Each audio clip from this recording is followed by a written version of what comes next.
नमस्कार, जय हिंद। स्वागत है आपके अपने प्यारे YouTube channel Ajay academy and motivator में। साथियों, आपने 69,000 भर्ती का पेपर अगर नहीं देखा हो तो आप जो है उसका पेपर का सॉल्यूशन देख लें, क्योंकि हम 2 वीडियो बना चुके हैं, जिसमें एक वीडियो में हमने भाषा के 40 प्रश्न कर लिए हैं, हिंदी, संस्कृत और अंग्रेजी, और उसके बाद दूसरी वीडियो में CDP के 30 प्रश्न देख लिए हैं। अगर जो भी 2 वीडियो नहीं देखी हो तो उनका लिंक आपको डिस्क्रिप्शन में मिल जाएगा, आप उनको देख लेना। हम इस वीडियो में साइंस के 10 प्रश्न देखने वाले हैं जो आपके 69,000 सुपर टेट में पूछे गए थे। आप अगर सुपर टेट की तैयारी कर रहे हो तो पहले आप प्रीवियस ईयर के पेपर को देख लो, जिससे आप जान सकोगे कि प्रश्न जो है कैसे पूछे जाते हैं, क्या और जो है पूछने की संभावना होती है, किन किन टॉपिक से जो है प्रश्न ज़्यादा रहते हैं। तो साइंस से 10 प्रश्न पूछे जाते हैं सिलेबस के अनुसार, तो 10 प्रश्न आपके सामने हैं, इनके हम देखने वाले हैं आंसर क्या क्या होते हैं। पहला प्रश्न सामने है, कह रहा है कि खाने का नमक किससे बनता है।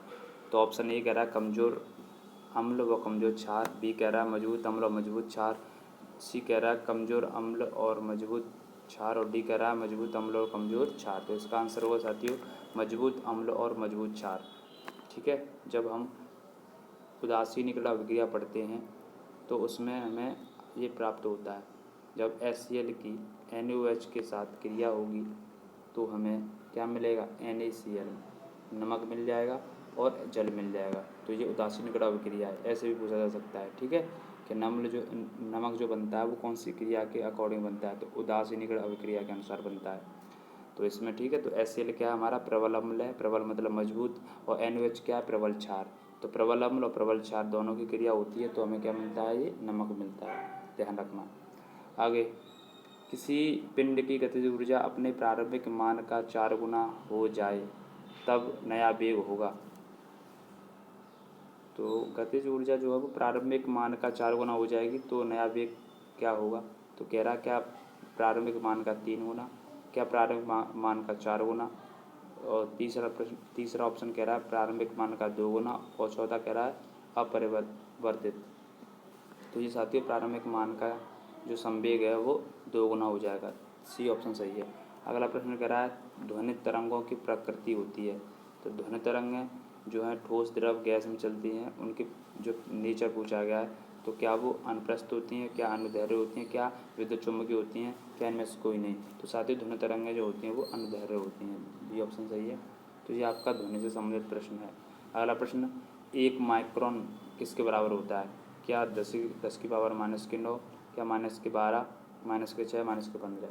तो सिंपल 1 माइक्रोन बराबर होता है -6, और 10⁻⁻9 बराबर ये क्या होता है, ये नैनोमीटर होता है, और 1 पिटो बराबर होता है 10 की पावर -12। ठीक है, चलो आगे। अगला कह रहा है वातावरण का वह क्षेत्र जिसमें ओजोन परत उपस्थित रहती है। तो ओजोन परत जो पाई जाती है वो कहाँ पाई जाती है, तो वातावरण की परत में पूछा गया है। तो पहला कह रहा है एक्सोस्फीयर, मीसोस्फीयर, ट्रोपोस्फीयर और स्ट्रेटोस्फीयर। तो साथियों ओजोन जो परत पाई जाती है वो स्ट्रेटोस्फीयर में पाई जाती है, जिसे बोलते हैं हिंदी में समताप मंडल। वहाँ ओजोन गैस होती है जो कि पराबैंगनी किरणों को पृथ्वी पर आने से जो है रोकती है। तो इसको ध्यान रखना अच्छी तरीके से, पराबैंगनी किरणों को पृथ्वी से आने से कौन रोकती है, ओजोन गैस, और ओजोन गैस से ओजोन परत बन जाती है कहाँ पर, स्ट्रेटोस्फीयर पर। ये पृथ्वी से लगभग 30 से 40 किलोमीटर ऊंचाई पर होती है। ठीक है, ध्यान रखेंगे इस बात पे। और ये जो है ट्रोपोस्फीयर क्या होती है, ये पृथ्वी के सबसे नज़दीक परत होती है, यहाँ पर मौसम का बनना होता है, बादल वगैरह मौसम जो है यहीं बनता है। ठीक है, ध्यान रखेंगे आगे। और मीसोस्फीयर ये आपकी ठंडी परत होती है। आगे अगला प्रश्न कह रहा है श्वास छिद्र का उपयोग श्वास के लिए किसके द्वारा किया जाता है। तो श्वास छिद्र का उपयोग श्वास के लिए किसके द्वारा किया जाता है। ऑप्शन ए कह रहा है मछली, तिलचट्टा, केंचुआ और घोंगा। तो इसमें आंसर होगा तिलचट्टा के द्वारा। ठीक है, उसके पंखों में जो है छिद्र होते हैं श्वास के, वहीं से वो सांस लेता है तिलचट्टा।